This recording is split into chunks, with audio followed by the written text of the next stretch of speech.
Yeah, we gotta talk to her. That's right. Canderous, can we talk to you? Yeah, what do you want? I was wondering if you had any more war stories. I was one of the best youth warriors in the clan Ordo in my time. No one before me had mastered the power of our Basilisk war droids as quickly as I had. Except Mandalore himself, of course. In those days, we were sweeping across the Outer Rim, destroying all who fought us. Young Mandalores would prove themselves in real combat with unknown opponents above 1,000 worlds. Each brought back stories of his achievements. What was your story? I remember it well, orbiting so cool. high above a placid world, its defenses just stirring. As was tradition, I would go ahead of the first wave to find enemies in the thickest fighting. I remember sitting there in my armor, linked directly with the basilisk thrumming beneath me, my heart racing with fear of the coming battle. What happened next? Oh, I didn't think Mandalorians got afraid. Every new warrior has to fear to understand how to beat it. You must know that. The doors opened in front of me, and the air was sucked out of the drop bay, scattering crystals of frozen vapor across my path. I can't describe what it feels like to look directly down at a world, falling continuously as you circle it, with barely 15 centimeters of armor plate protecting you. When the magnetic locks disengaged on my droid, I plunged out of the drop bay towards the battle that waited below. Wait, you dropped from orbit riding a droid? The exhilaration, the euphoria I felt as I streaked into the atmosphere, dodging self-guided projectiles and beam weapons, was unmatched. An 80-kilometer plunge through the atmosphere, dodging and weaving, the outside of my armor glowing like the sun with the heat of re-entry. And with barely 30 meters to spare, I twisted and skimmed the surface, firing at the giant beam generators that were in my path. The explosion from that sent shock waves that leveled the entire complex around it. It was the moment of my life. Dude, that was so sick. I want a Basilisk war droid. I'll never forget those times. But things are different now. We can't go on fighting the way we did. There are too few of us left now. But I really don't want to talk about this anymore. I trust I've satisfied your curiosity for now. Is there something else you want to know? Can you give me... Here's a strength. There anything... Wondering if you had any You more. want another war story, huh? You want to hear about some other world getting wasted, eh? I knew you were the type. Your stagnant republic has never seen some of the strange creatures and races we fought on the Outer Rim in those years. And you never will now. What do you mean? If a world isn't strong enough to defend itself, it's basically forfeit.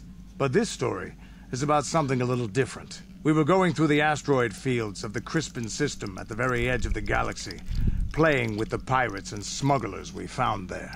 The main belt in the Crispin system consists of mainly small rocks covered in frozen methane gas shells, and the pirates were using them for cover.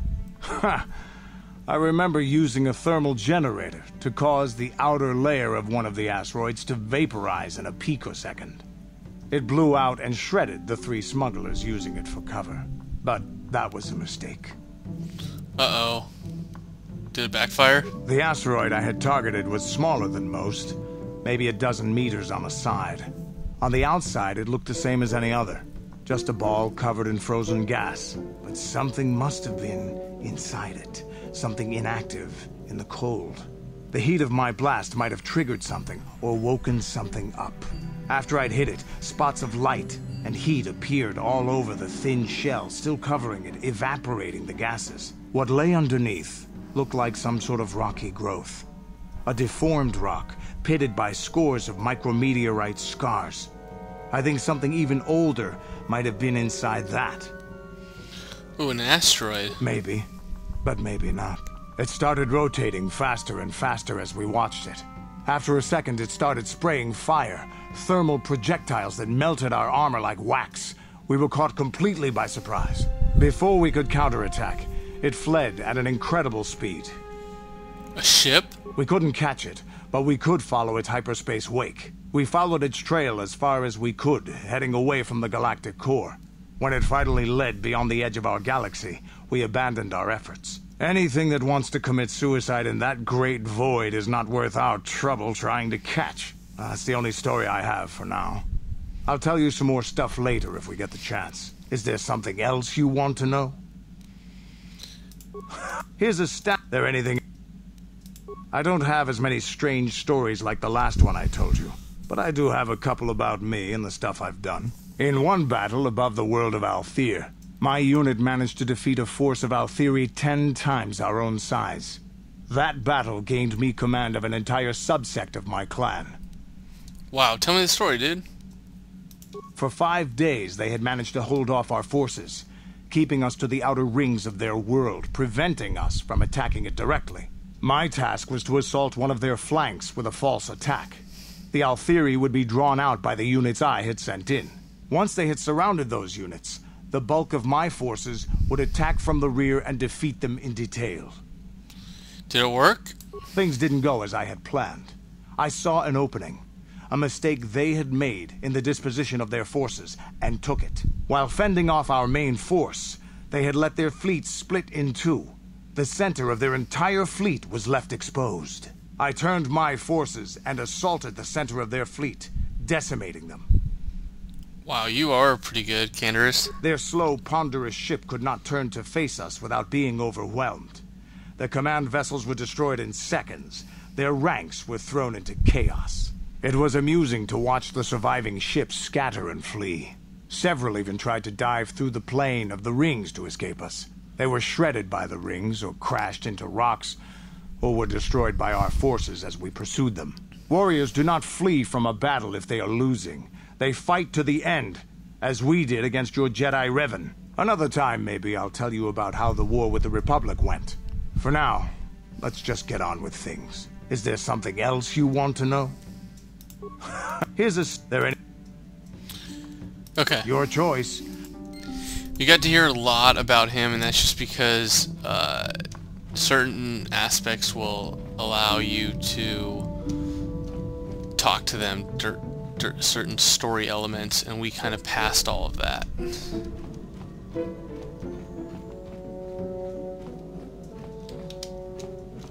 Gotta remember where everyone is. Okay.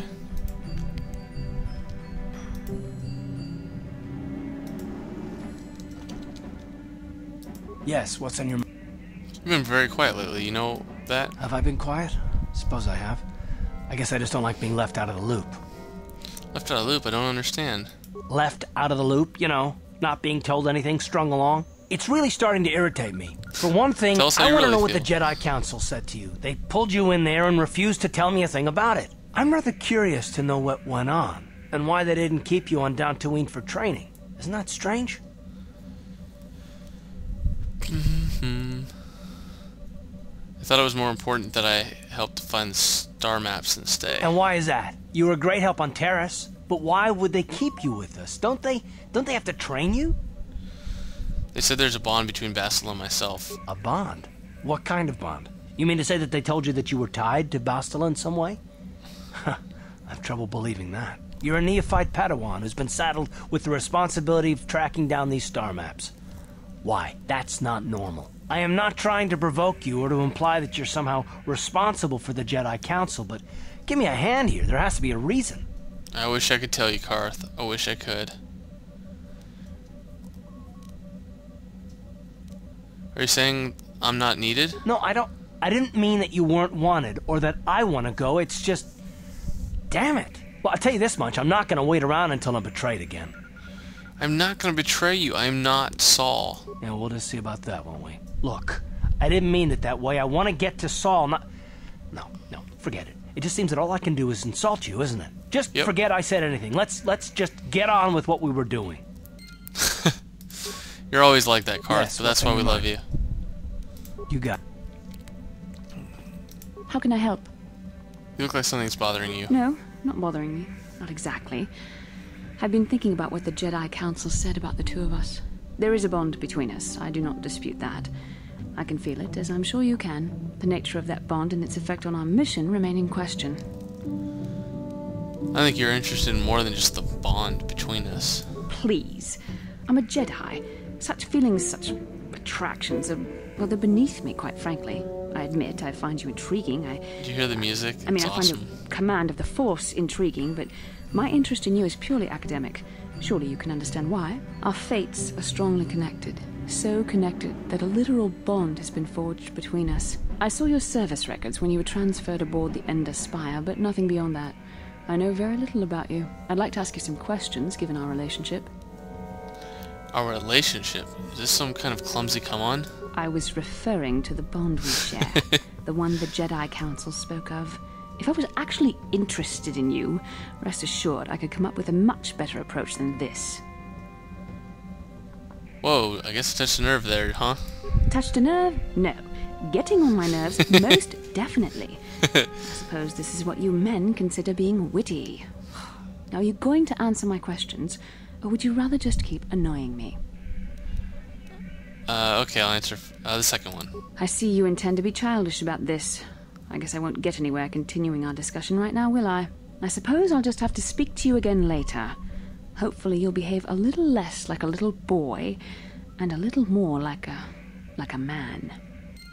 Ooh, she tried to calm me down.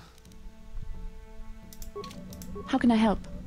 You have something you want to ask me? I do? How did you know? Well, your face is all scrunched up. Will you keep staring at me? Seeing anything you like?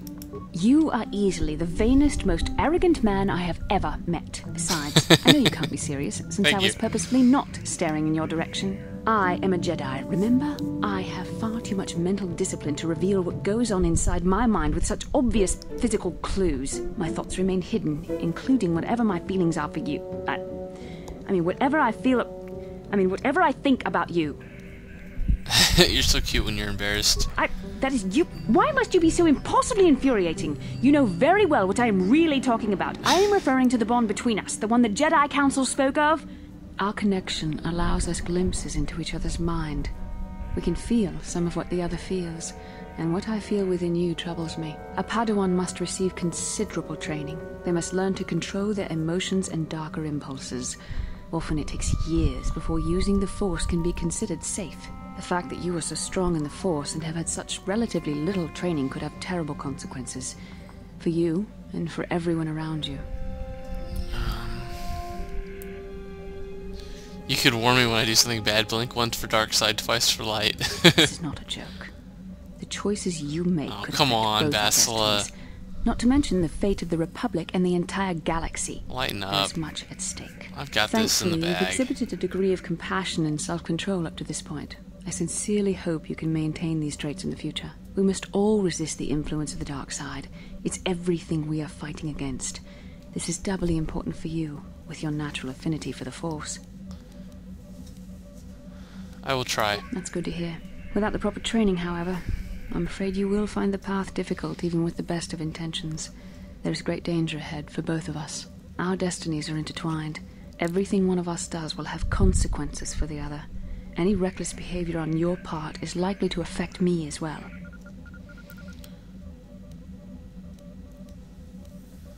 I won't do anything to hurt you. I believe you truly mean what you say, for now, but sometimes it is not so easy to keep such promises. Your power could be a gift or a curse. When you need guidance or advice or support, I will do my best to help you stay on the path of the light. I would appreciate any help you could offer. I only hope I have the wisdom to help you through the dark times. But for now, we should return to our mission. Okay? How can I help? Never mind. Okay, so we gotta talk to who? Zalbar, T3M4, Juhani. She'll I need some feel I talking must to. apologize for the way I acted towards you before in the Grove. It was wrong of me. You thought the dark side had consumed you. It is nothing. I am sorry for attacking you. I am sorry for thinking you would only try to kill me. I hope that by helping you in your task, I may redeem myself in your eyes, and in my own. Don't worry, Juhani. I forgive you. Thank you. It is most reassuring to know that you can forgive me, even though I tried to take your life. I can only hope that, in our time journeying together, I will succeed. Well, you kind of tried to take my life. Everyone knew that you weren't going to be able to do it, so it wasn't How may I that be of threatening. assistance to you, Padawan? I was wondering if we could talk. What is it you would like to speak to me about? Are you doing alright?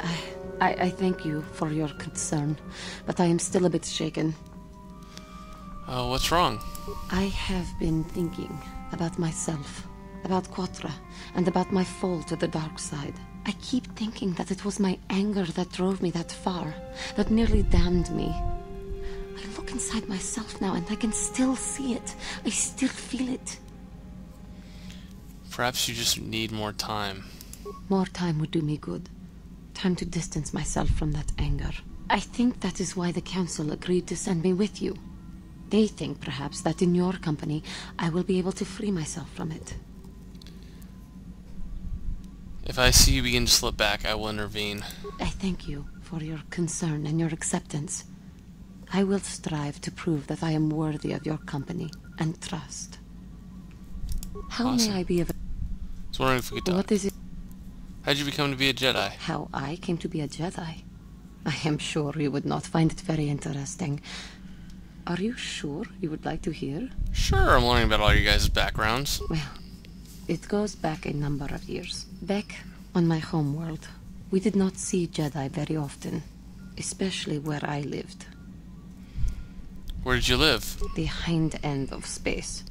A pit of a world, to be sure, where Jedi rarely tread. But we had heard of them. Well, everyone had, so that is not to be unexpected. Champions of truth, defenders of justice, heroes of the Republic. It was very easy for a child to be enthralled by their image, their mystique. Maybe I was one of those children. Did you meet a Jedi? Yes. Yes, I did. When I saw a Jedi for the first time, they lived up to everything my imagination had created them to be. I was awed, and maybe a little enamored.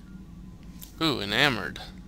They were quite striking, especially the tales of their leader. From that moment on, I knew that I would have to try to become a Jedi, to lift myself out of the rut I had been living in for years, and to make a real difference, as the Jedi were. The foolish delusions of a child, but this child made it happen. As soon as I was able, I left my world and went in search of them. I found them and was accepted. I had been living my dream on Dantooine for several years before you came, although perhaps I was not entirely ready for it, or not completely suited to the task. Otherwise, I would not have fallen. But thanks to you, I have been redeemed. Perhaps I may yet live to see that dream of mine come true. Come, there is much we should do. Let us not waste time talking. Action is what is needed. Sure. Anything How else? may I be of What is it you would like? Of course. Okay, nothing to talk about. Doing pretty good on these journals, though. What about you, Zelbar? Can you make me a grenade? Thank you. A little bit more about you. You don't trust me? I'll tell me more eventually. Okay. Yeah, unfortunately, he'll talk to us, but later. Cool. Programming spike. You don't talk much, do you? He's awesome. Okay, so where are we going? I think we're gonna go in here.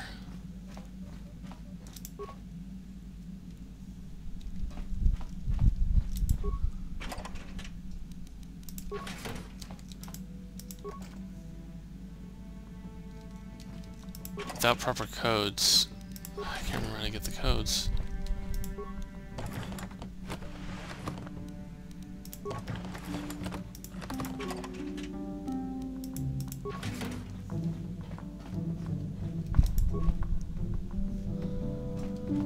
Aha, so she hasn't climbed aboard.